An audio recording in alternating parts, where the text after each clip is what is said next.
تو آج ہم سیپینز کے اس حصے کا گہرائی میں جائزہ لے رہی ہیں جو سلطنتوں پر ہے باب پنجم. جی. اور اس میں یووال نوح ہراری ایک بڑا بنیادی سوال اٹھاتے ہیں نا کہ کیا تاریخ میں یہ سلطنتیں صرف ظلم کی علامت تھیں؟ جی بالکل. یا ان کا کوئی مثبت کردار بھی رہا؟ بالکل. اور ہراری کی خوبی یہی ہے کہ وہ سیدھا ہاں یا نہ میں جواب نہیں دیتے. اچھا. وہ ہمیں سوچنے پر مجبور کرتے ہیں کہ یہ جو بڑے نظام تھے جو اکثر ظاہر طاقت سے قائم ہوئے، صحیح، کیا یہ انجانے میں انسانی تہذیب کو، ثقافت کو، رابطوں کو جوڑنے کا ذریعہ بھی بن گئے؟ تو آئیے ہراری کے اسی تجزیاتی زاویے سے اس کافی پیچیدہ موضوع کو دیکھتے ہیں. ٹھیک ہے. تو شروع کرتے ہیں کہ یہ بنے کیسے، سیپینز کے مطابق یہ سلطنتیں وجود میں کیسے آئیں، پھیلیں کیسے؟ یہ کوئی آسان کام تو نہیں لگتا. نہیں، بالکل نہیں. ہراری یہی بتاتے ہیں کہ یہ ایک یوں سمجھے تدریجی عمل تھا. اچھا. اکثر فوجی طاقت، بہتر تنظیم، وسائل پر کنٹرول، اس نے ایک گروہ کو دوسروں پر وہ غلبہ دلا دیا. اچھا، طاقت سے. جی. پھر فتوحات، کبھی سیاسی چالیں، ان کے ذریعے مختلف قوموں، ثقافتوں کو ایک نظام میں لایا گیا. اور اہم بات یہ جیسا کہ کتاب میں ہے کہ شروع میں یہ تقریباً ہمیشہ ہی محکوم لوگوں کی مرضی کے خلاف ہوا، یعنی زبردستی. لیکن پھر سیپینز میں یہ بھی آتا ہے کہ وقت کے ساتھ صرف طاقت نہیں رہی، جی بلکہ ایک طرح کی مشترکہ شناخت بھی بنی. یہ کیسے ہوا؟ ہاں، یہ دلچسپ نکتہ ہے. ہراری یہاں ثقافتی انتظام کی بات کرتے ہیں. ثقافتی انتظام. جی.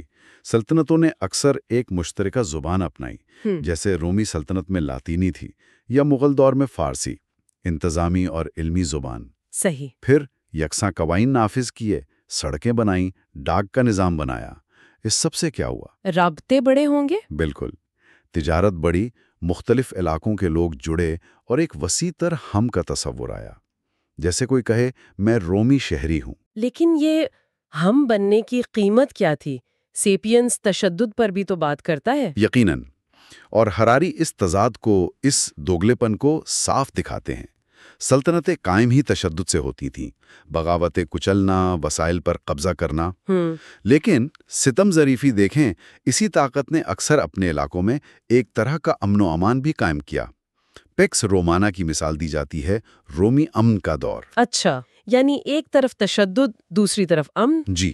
اور ہراری کا ایک اور اہم نقطہ یہ ہے کہ گو شروع میں ظلم ہوا، مگر نسلیں گزرنے کے بعد لوگ اکثر اسی سلطنت کی ثقافت، زبان، شناخت کو اپنا لیتے تھے جس نے کبھی ان کے بڑوں کو فتح کیا تھا. یہ تو واقعی بہت پیچیدہ تصویر ہے. کیا سیپینز میں کچھ مثالیں ہیں اس کی، جیسے رومن، مغل یا برطانوی؟ ہاں بالکل ہیں. رومن سلطنت کو دیکھیں. قانون دیا، شہریت کا تصور دیا، انفراسٹرکچر بنایا جس پر آج کا یورپ کھڑا ہے. مگر یہ سب فتوحات اور غلامی کے ساتھ آیا. صحیح. مغل ہندوستان میں فن تعمیر لائے، زبان، انتظامی اصلاحات، ایک مشترکہ ثقافت بنی. لیکن وہ بھی تو باہر سے آئی ہوئی طاقت تھے. بالکل.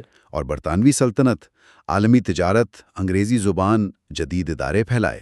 مگر ساتھ ہی نوآبادیاتی احتسال، مقامی صنعتوں کی تباہی وہ بھی ہے. تو ہراری ان مثالوں سے یہی دکھاتے ہیں کہ میراث ہمیشہ ملی جلی ہوتی ہے. بالکل. کوئی بھی سلطنت پوری طرح اچھی یا بری نہیں تھی. یہاں سے ایک سوال آتا ہے، خاص طور پر ہمارے خطے کے لیے، جنوبی ایشیا کے لیے. جی.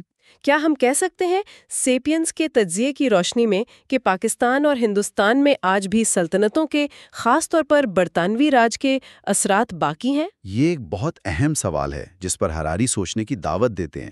دیکھیں نا، ہمارے انتظامی ڈھانچے، قانون کا نظام، حتیٰ کہ زبان پر جو بحثیں ہوتی ہیں، ہاں وہ تو ہے. ان سب میں نوآبادیاتی دور کی گہری چھاپ ہے.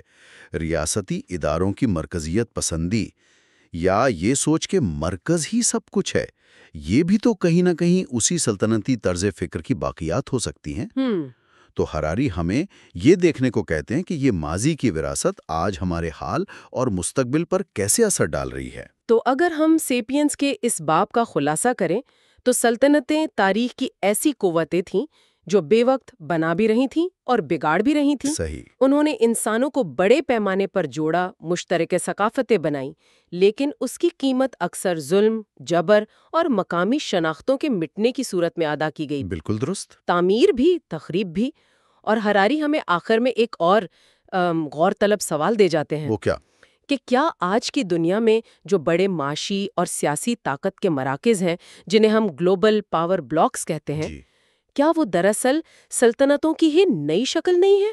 شاید اب وہ تلوار کے بجائے معاشی، تکنیکی یا ثقافتی اثر و رسوخ استعمال کرتے ہیں۔ یہ تو واقعی سوچنے والی بات ہے۔ جی، یہ ایک ایسا خیال ہے جس پر غور کیا جا سکتا ہے۔